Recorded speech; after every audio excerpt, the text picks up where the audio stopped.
দিবেন। উনি মনোযোগ সহকারে শুনলেন।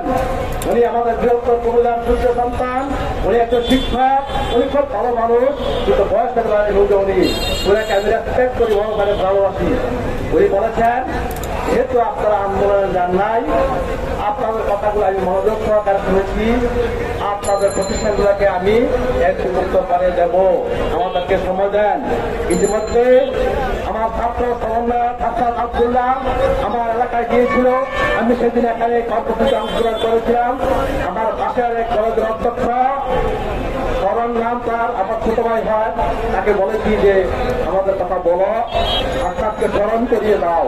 আপনার তখন বলেছিল যে স্যার আমরা জানি আপনারা আন্দোলন করতেছেন, আপনাদের সাথে আমরা একাত্মতা পোষণ করতেছি, আপনাদের প্রতিষ্ঠানগুলো অবশ্যই এমপিভুক্ত হবে, যেহেতু বিগত সরকার দেয় নাই, সেই লক্ষ্যে আমরা অচিরে কি করা যায় আমরা দেখব, আমাদেরকে একটু সময় দেন। আমরা সেই 4 তারিখের ওই মাননীয় শিক্ষা উপদেষ্টার কথা শুনে আমরা আশায় ভোট করেছিলাম, কিন্তু যখন কোনো কোনো লক্ষণই আমরা দেখছি না, তাই এই লাগাতার কর্মসূচি, এই লাগাতার অবস্থান।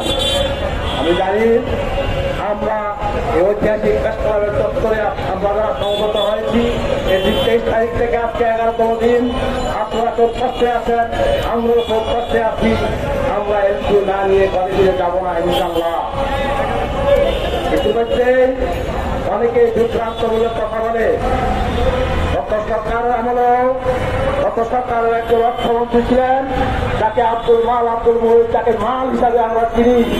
তিনি বলেছিলেন যে নন এমপি প্রতিষ্ঠান তো কি, 4টা খুঁটি দিয়ে খুঁটে গাড়লেই এটা প্রতিষ্ঠান হয়ে যায়, এটা কি জন্য এমপি দরকার, বাজেট নাই, টাকা নাই, দেওয়া যাবে না। আমরা ধিক্কার জানাই তাকে, কারণ আমরা জানি ওই যে আমাদের বিশ্বকবি রবীন্দ্রনাথ ঠাকুর 1921 সালের 22শে ডিসেম্বর মাত্র 5 জন ছাত্রছাত্রী নিয়ে শান্তিনিকেতনে শান্তিনিকেতনে ব্রহ্মচর্যাশ্রম নাম দিয়ে একটি বিদ্যালয় প্রতিষ্ঠা করেছিলেন। পরবর্তীতে আজকে যেটি বিশ্ব ভারতীয় বিশ্ববিদ্যালয় যে প্রতিষ্ঠিত হয়েছে, তেমনি ভাবে আমাদের কুমিল্লা থেকে শুরু করে ভিক্টোরিয়া কলেজ থেকে শুরু করে দেশের সকল প্রতিষ্ঠানগুলো আজকে যেগুলো সরকারি কিংবা বিশ্ববিদ্যালয় কলেজ, আজকে যেখানে মানসম্মত কলেজ, বোর্ড ছাড়া কলেজ, সূত্রভাবে সেই প্রতিষ্ঠানগুলোকে ওই খুঁটিগুলো এমনি প্রতিষ্ঠিত হয়েছিল। আমরা হাল ছাড়বো না, আমরা সূচনা করে দিয়েছি।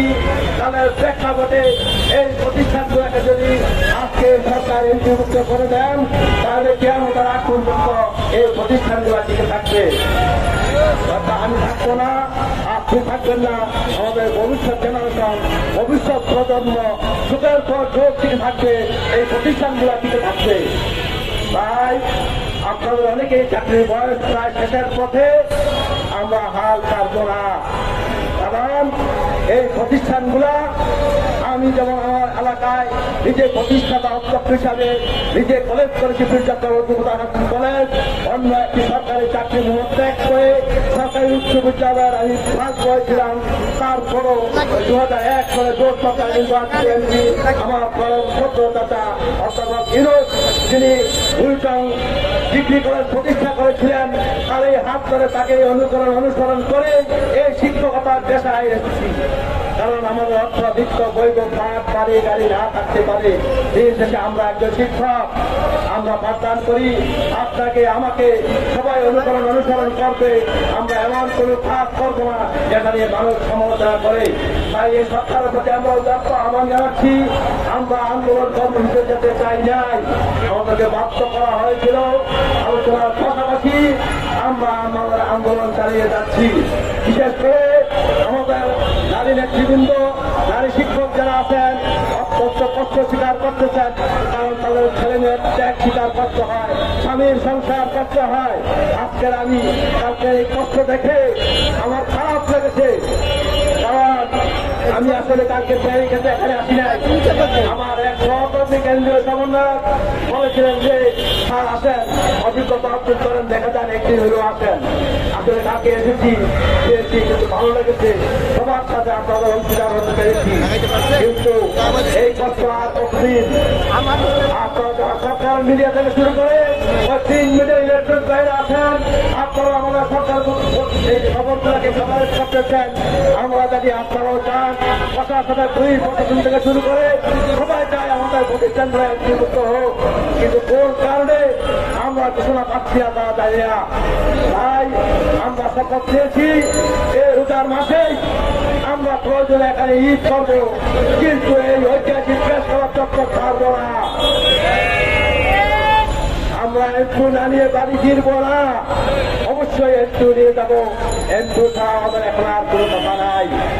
আজকে আমরা শুনতে পারলাম, গতকালকে শুনতে পেরেছি নতুন শিক্ষা উপদেষ্টা এসেছেন, আসতেছেন, আজকে শপথ ছিলেন, তাকে আমরা অভিনন্দন জানাবো অবশ্যই অবশ্যই।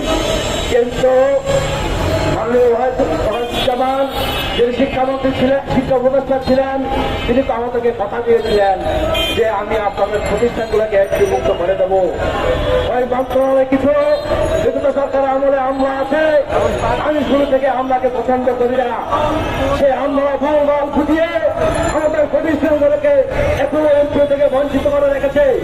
আমি যতটুকু জানি মাননীয় শিক্ষা উপদেষ্টা বিশেষ সহকারী যেন আমাদের সাহেব সবাই অত্যন্ত শিক্ষক পরিবারের সন্তান, তারা চাচ্ছেন আমাদের প্রতিষ্ঠানগুলো এমপি মুক্ত হয়ে যাক, কিন্তু কিছু আমলার কারণে আমাদের প্রতিষ্ঠানগুলো এখনো এমপি মুক্ত ঘোষণা আসছে না।